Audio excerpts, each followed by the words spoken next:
Today, I would like to show you guys my Calculus 1 Exam 1, and this test has 20 questions, and it's pretty much on limits and some derivatives. Go ahead and download the file in the description and try the questions first before you guys watch the video. And now, here we go. Question number 1. Which of the following about the function f of x is equal to this is true? Alright, f of 3 is equal to 0. Well, if you check, this right here is not true because on the bottom here, we can actually factor it. That's x minus 3 times x minus 1. If you plug in f of 3, you will actually end up with 0 over 0. This right here is technically undefined. And right here, we're just doing computation. That's why this is undefined. Next, the domain of f is from negative infinity to 1 and then 1 to infinity. This is another way to say x is not equal to 1. But as we can see, because originally we have two things, right? This implies x cannot be equal to 3. Otherwise, x minus 3 will be 0. And the other one, x minus 1 cannot be 0. That means x cannot be equal to 1. That's why this is also false. Right? Technically, this right here should have been undefined for part A. And then this right here should have been negative infinity to 1, union 1 to 3, union 3 to infinity, which is just the interval notation way to say that x cannot be 3 and x cannot be 1. Next, f has one horizontal asymptote at y is equal to 0. This right here is actually correct. So the answer is C. Why? Because for this, we will actually have to take the limit. Let me just put that down right here for you guys. We take the limit as x approaching infinity, and we have the function x minus 3 over x squared minus 4x plus 3. And it's a multiple choice, so I don't really care about the work that you show. You just care about the highest power of x on the top and the highest power of x on the bottom. We pretty much have x over x squared. So this is limit x approaching infinity of 1 over x, which is just 0. We actually just have one horizontal asymptote at y equals 0.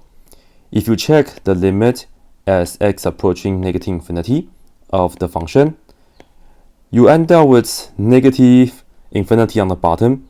1 over negative infinity is still 0. So this right here is also 0. So C is correct. And now let's see why is D not correct. F has two vertical asymptotes at 1 and 3. This is a popular wrong answer. A lot of my students will choose this and they got it wrong, of course. So here's the deal. Notice our function. Again, let me just put this down in blue. Our function is x minus 3 over x minus 3 times x minus 1. Of course, we can reduce this, right? Cancel out the x minus 3, and we get 1 over x minus 1. I would like to tell you, right here, we see that we have the 1 over x minus 1.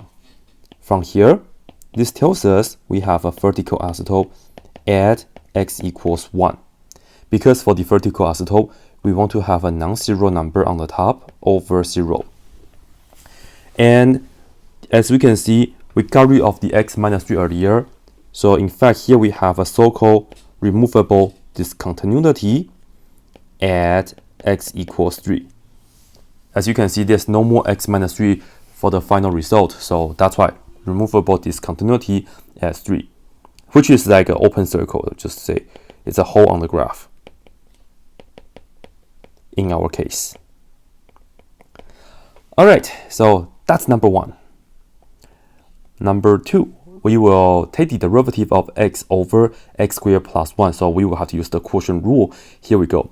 Before I forget, I would like to square the denominator. And we have this.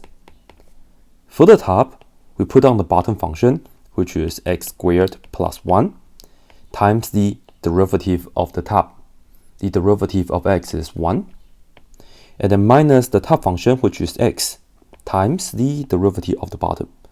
Derivative of x squared plus 1 is 2x. And then just simplify it. On the top is just x squared plus 1 minus x times 2x, which is 2x squared, over, for the bottom, just keep it, x squared plus 1 squared. Then we see x squared minus 2x squared can be reduced, and that will be, well, they can be combined into negative x squared plus 1 over parentheses x plus 1 squared. Notice this and that are very different. Do not reduce anything. In fact, this will be the answer, and that will be answer choice D. Part C. Take the limit as x approaching 7 plus of this. So here we go. We will just put 7 plus into the x and see what happens. We have 1 over ln of, we have 7 plus and then minus 7. Alright, I'll draw arrows because we'll be just taking the limit. 1 over ln. 7 minus 7 is 0, but 7 plus minus 7 is technically 0 plus. And keep in mind we are taking a limit, and this is just a shorthand way, like a simplified way to write down a limit notation of that. Alright, what's a limit as x approaching 0 plus of ln x? The answer for that is negative infinity. Why? Because if you refer back to the graph real quick, as you can see, this is the graph for ln x. As x goes to 0 from the right hand side, the limit as x approaching 0 plus of ln x, this right here, the function goes straight down, that's negative infinity. And finally, 1 over infinity is 0, and we are done. That's C. Which of the following function is not continuous everywhere? And as you can see, we have piecewise functions. That means we just have to check the endpoints, right? Especially here, all this right here, they are just all continuous functions. So only the endpoints matter. For the first one, as you can see, if you plug in 0 into here, you get 0. And then if you plug in 0 into here, you also get 0. So perhaps I will just write it down like this. Plugging 0 into here, we get negative 0 squared, which is 0. Plugging 0 into here, we get 0. So it's continuous everywhere. Next, if you plug in 0 into here, we get positive 1. Plugging 0 into here, we also get positive 1. So again, continuous everywhere, continuous everywhere. Next, plugging 0 into 1, this is just 1. Plugging 0 into here, e to the 0 is 1. So again, continuous everywhere. But now for this, plugging 0 right into sine x, which is 0, plugging 0 into cosine x. Cosine 0 is equal to 1. So as you can see, the left and right limits don't match. That's why this right here is discontinuous. So I'll box this like this. Alright. So all we have to do is just plug in the endpoints into the function and see if the numbers agree or not. So that's all. Alright. Find the derivative of 1 over x to the 4th power. Let's rewrite y as x to the negative 4th and then use the power rule. Bring the power to the front and minus 1. We get x equals negative 4 x to the negative 5. And this right here should have been dy dx, sorry. And we can say dy dx equals negative 4 over x to the 5th power. That is answer choice B. Number 6, we have a limit, and this represents what?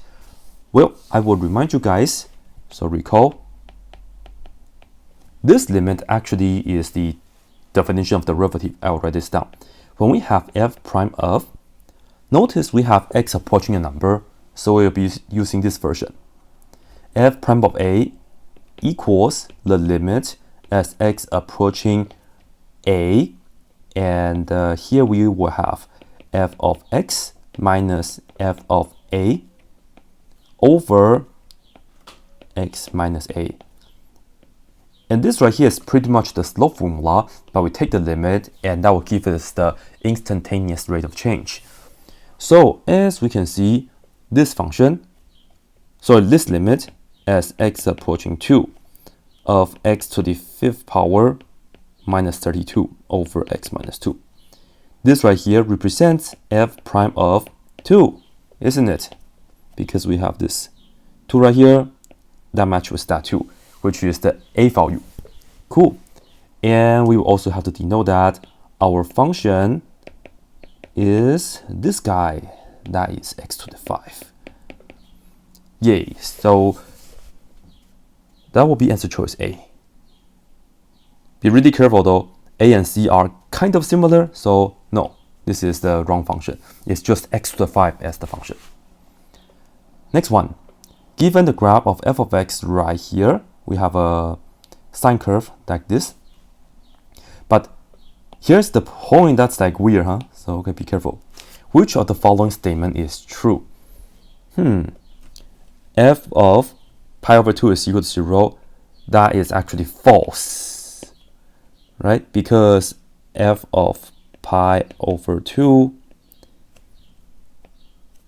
as you can see, when x is pi over 2, we have a closed circle, and that value is 2. So f of pi over 2 is actually 2. Next, when we have the limit as x approaching pi over 2, well, we are looking at the behavior of the function around pi over 2, and that is actually 0. The y is approaching 0, so this right here, we should have the limit as x approaching pi over 2 of the function being equal to 0. So that's also false. All right, x approaching infinity, the limit of f of x, right, does not exist. That is actually correct, because this function is a sine wave, except for that point, but it keeps on going up and down, right? So yeah, the limit doesn't exist. The y does not approach a value as x gets to infinity, so no. And let's talk about why D is false. D is false because remember this notation says x cannot be equal to pi over 2. But in fact, we have seen that f of pi over 2 is equal to 2. So in fact, the domain for this right here is actually, I'll just write this down, the domain, it's always good. You can always plug in an x value for it. So the domain is actually negative infinity to positive infinity. That's why D is false. And of course, C is true, that means E false. Alright, number 8. Take the derivative of x to the third power times e to the x. So we use the product rule. Here we go. I'm just going to write down the derivative right here. We will keep the first function, which is x to the third power, times the derivative of the second. Derivative of e to the x is just e to the x. And then we add the second function, which is e to the x, times the derivative of the first. Derivative of x to the third power is 3x squared. And maybe clean things up. X to the third power e to the x plus 3x squared e to the x, and that will give you D. Done. Which of the following about the absolute value of x is false? This is a classic question. If you take a look at the graph, a lot of things will be extremely clear. So the graph of absolute value of x is like a V. Right, this is y equals absolute value of x. The domain is all real numbers, that's good. F is always continuous, that's good. But f is not differentiable everywhere, because I will have to point out this right here. We have a corner here. The absolute value is not differentiable at x equal to 0. Alright, limit as x approaching infinity of inverse tangent of e to the 1 over x.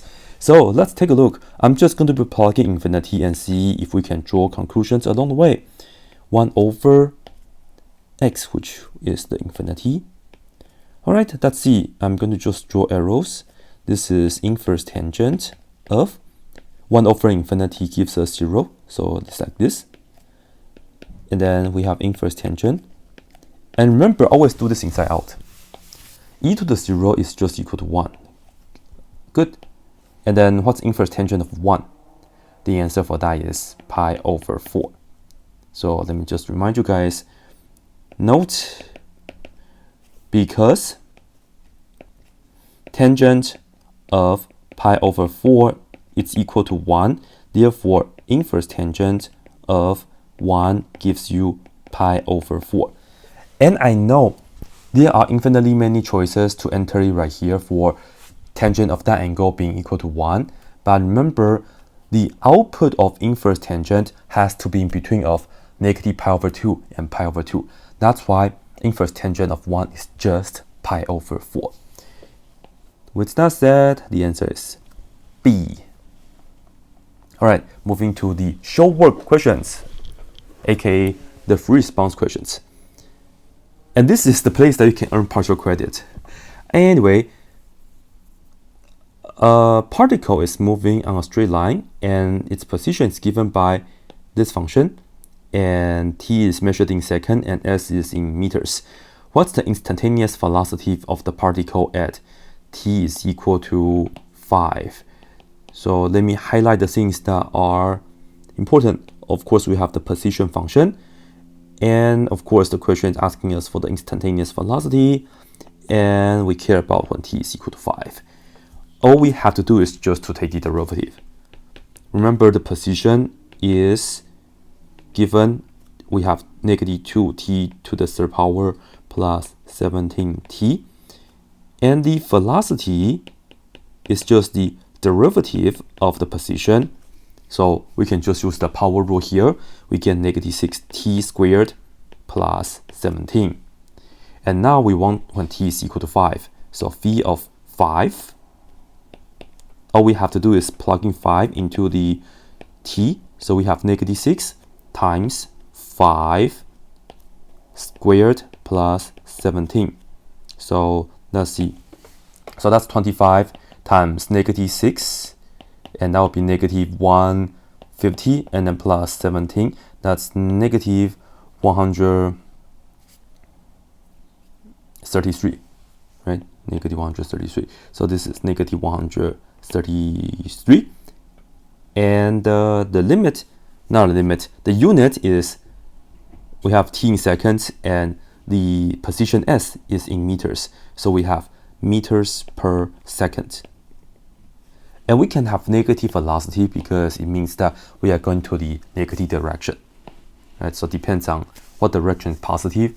Negative direction is just the opposite. Number 12. What are these 3 types of discontinuities? And draw a picture to illustrate each type. So remember the 3 types for discontinuities. The first one is, let's say, a classic one. Let's do the vertical asymptote. Of course, the order doesn't matter, but here's the vertical asymptote. Let's say a, and then we can have a function that goes like this, and then like that.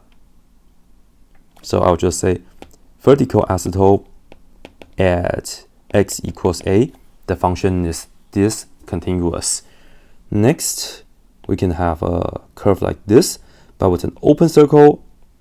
Yeah, but maybe you have a point here. This right here is a removable discontinuity. And the reason that this is called a removable is because if you can fill in the circle, then you see that this part is going to be continuous. Lastly, we have a jump. So let's say we have a curve that goes like this, and depends on how you want to do it. You can have an open circle here or closed circle, doesn't matter.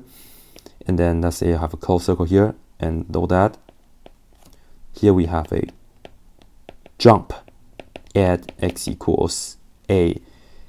So that's all. Given the graph, and we are going to determine the following. F of 1. F of 1 is just the value of the function right here at 1. Let me just show you guys. It's here, right? And the y value for there is just equal to 0. So f of 1 is 0. However, f prime of 1, this is the corner, right? It's a sharp turn, or a cusp. C-U-S-P, cusp. It's so hard for me to pronounce that. Whenever you have that though, the derivative doesn't exist, or you can say the derivative doesn't, it's not defined, but I'll just write doesn't exist, D and E. All right, determine the followings. Oh, by the way, I think I forgot. Each question is usually at 6 points, but yeah. Anyway, though, I think I took out the points when I was organizing this file, but that shouldn't matter too much. So for the multiple choice questions, each one is 4, and then for the short questions, it's each one is 6. So that's usually my breakdown. All right, determine the following. We are given a piecewise function. Okay, f of 2 when x is 2, f of x is 5. So extremely straightforward. Now for the limit, well, when x is approaching 2, we don't care about when x is exactly equal to 2. So for this, we will have to look at the limit as x approaching 2, and we care about this part. So write that down, x squared plus 2x minus 8 over x minus 2. In fact, we can factor this, x plus 4 on the top, x minus 2 on the top. This x minus 2 can cancel, and we can legitimately cancel that because x is not equal to 2. Then, to figure out the limit, we can just put a 2 into this x. So we just have 2 plus 4, and we do end up with a nice number, and that will be our nice answer, which is equal to 6. A small note right here, the function is not continuous at 2 because the limit is not the same as the value of the function. Use the definition of derivative to find the derivative of this function. So f prime of 8. Here we go. So f prime of 8.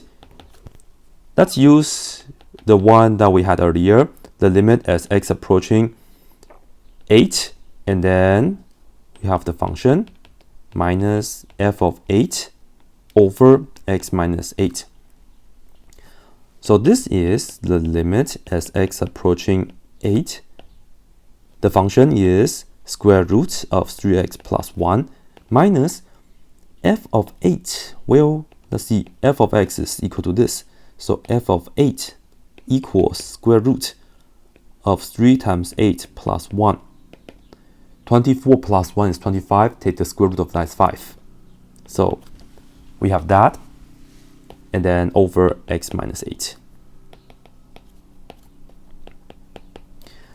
And if you plug in 8 into all the x's, you end up with 0 over 0. That's just how it is whenever you do the derivative. So go ahead and simplify it. We have a square root, so we will use the conjugate. Multiply the top and bottom by 3x plus 1, and then in the middle, plus, and then we have the other one, which is 5. So do the same on the top and also on the bottom. Now, let's go ahead and simplify it. The tip for this is that do not multiply out the bottom. Just leave it as how it is and wait for the good thing to happen. Because, you know, x minus 8 will cancel later on. Alright, on the top, whenever we multiply this out, just always use a minus b times a plus b equals a squared minus b squared. Right, so it's some note for you guys. Difference of two squares, and that's what the conjugate is pretty much is. So, square the first, square and the square root will cancel. We will just have the inside, 3x plus 1, minus the other thing square, which is just 5 squared, which is just 25. So I'll just put down minus 25. Okay, clean up the top. This is the limit as x approaching 8. 3x plus 1 minus 25, which is 3x minus 24, and then over x minus 8 times square root of 3x plus 1 plus 5. Notice the top we can factor out as 3. And here's the best part. We can cancel out the x minus 8. Then we put 8 into the x, so we have 3 over square root of 3 times 8 plus 1. And then outside of the square root, we have the 5. Work out everything. We get 3 on the top. This is 5 plus another 5 is 10. So final answer, 3/10. Next, we are going to sketch a graph so that it has the following properties. Alright, it's all about limits. The first one is limit as x approaching 2, we get infinity. And the other one is just all the way to the right, all the way to the left. And they are all infinities. We don't have any horizontal asymptotes. Let's just go ahead and focus on when x is equal to 2 first. The limit is going to be infinity. And notice, there's no plus or minus right here, right? So that means both directions. That means we actually have a vertical asymptote. So if we approach 2, it will be like this, going up to infinity. Yeah? You don't have to draw the arrows, but quite nice if you draw the arrows. Likewise, if you go the other direction, it also goes up like that. Now, for the other part, this part, s goes to past infinity, the function goes to infinity. That means the function will go up like this. And the other part, when x goes to negative infinity, that means it goes all the way to the left. The function also goes to infinity. So just curve it up like that. So that will do it, right? That will do it. We don't have any horizontal asymptote or whatnot. We do have a vertical asymptote at 2 though, so that's that. Alright, number 17. Evaluate this limit without using L'Hopital's rule or derivative. Just do the algebra, alright? If you put 4 into x, you get 0/0. So here we go. I'll just say this right here is the limit as x approaching 4. X to the third power minus 64 is just x to the third power minus 4 to the third power. We can just factor this as the difference of 2 cubes. And when we do that, well, the bottom stays the same.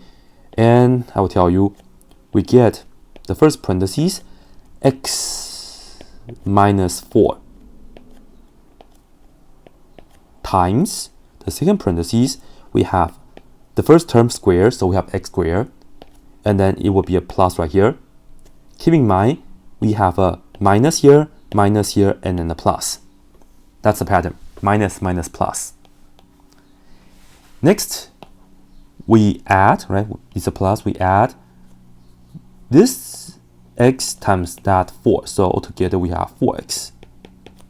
Lastly, we do 4 squared, which is 16. So that's a factoring for that. Or if you would like, you could also have used long division or synthetic division, but that will be your personal preference. Cancel out the x minus 4, we get, put a 4 in there now, right? So 4 squared plus 4 times 4 plus 16. So it's just 16 plus 16 and plus 16. So altogether, we end up with 48. And you can put the answer down right here, of course. Alright, number 18. Evaluate this limit. This is the one with h. Let me write this down again. Limit as h approaching 0. Here we have a complex fraction case. So what we are going to do is just multiply the top and bottom by the lowest common denominator, which I need a 3 right here, and also the 3 plus h. 3 plus h. So multiply by 3 and also 3 plus h. So what do we get? This is the limit as h approaching 0. On the bottom, let me write the 3 down first. So we have 3h times 3 plus h. For the top, make sure when you take this times that, you see the 3 plus h will cancel. So we just have a 3. Then we have a minus. And then when we take this times the 1/3, only the 3 cancel. So we just have minus parentheses and the 3 plus h. Alright, now we can just go ahead and work out the top. Here's a really common mistake. A lot of students will just cancel this 3 plus h and the 3 plus h. But cannot do that because we have to do the top first because of the order of operations. So this right here is really limit h approaching 0, 3, and then distribute the negative. So we have minus 3 and then minus h, 3h times 3 plus h. So let's see this right here. Of course, the 3 and 3 cancel. So we are looking at the limit as h approaching 0, negative h over 3h times 3 plus h. The h cancel. Whenever you have the factor on the top and bottom, they cancel. There's no more 0 over 0. Then you can just plug in 0 into the remaining h. So negative 1 over 3 times 3 plus 0. Work that out and we will get negative 1 over 9. So that's the answer. Alright, number 19. Quotient rule question. So here we go. I am going to square the denominator first. And then we have the x plus 4. For the top, we have x plus 4. Keep the bottom function. Then we are going to multiply by the derivative of the top. The derivative of x to the 1/2 power, right? Because that's square root of x. That's 1 over 2 square root of x minus the top function, which is square root of x. And then we are going to multiply by the derivative of the bottom.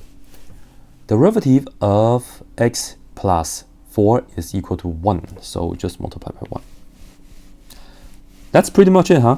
But we can simplify this a little bit by multiplying the top and bottom by this guy, which is the 2 square root of x. So that way we don't have any complex fractions.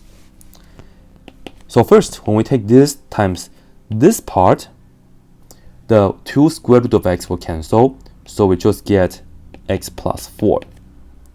Then minus, here, a little note on the side. This times that. So we're looking at square root of x times 2 square root of x. And that's just going to be 2 square root of x times square root of x, which is just 2x. So that's just 2x. And then the bottom, we have 2 square root of x times x plus 4 and then squared. And finally, x minus 2x can be cancelled. Well, actually can be combined. So I will just write 4 minus x over 2 square root of x times x plus 4 square. And that will be the answer. And I'll put on the answer here.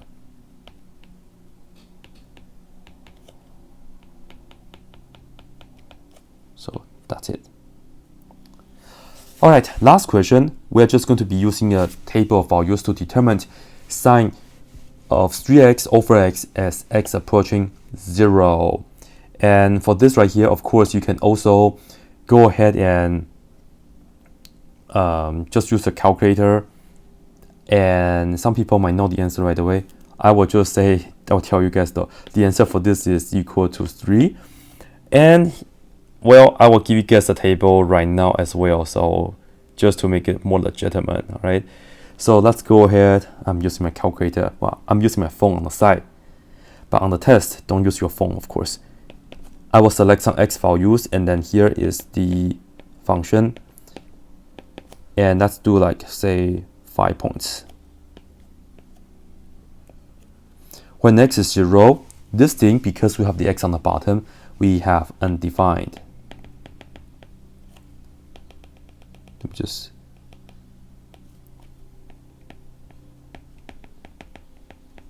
alright, approach 0 from the right hand side. Maybe we can start with 0.01 and then 0.001. And when you go from the left hand side, maybe we can go from negative 0.01 and negative 0.001. And yeah, just go ahead and plug in the values on the calculator. So make sure your calculated mode is in radians, all right?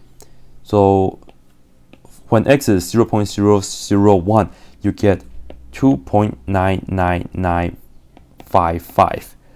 And if you have one more zero in between, you will get, well, this right here is, the calculator pretty much will give you 3 already, but it's not really 3. But I was just put a quotation mark like this. If you go the other direction, 2.99955, it's the same because it's an even function, and then right here you pretty much will get 3, but it's not 3. It's more like, I should write this down. It's not really 3. It's more like 2.99999. So 2.9999, so on, and then 2.9999, so on, and then of course the other numbers. But yeah, all right. You can see that both directions, these values are approaching 3, and these values are also approaching 3. So that's why the answer is equal to 3. That's it. This is my Calculus 1 exam number 1.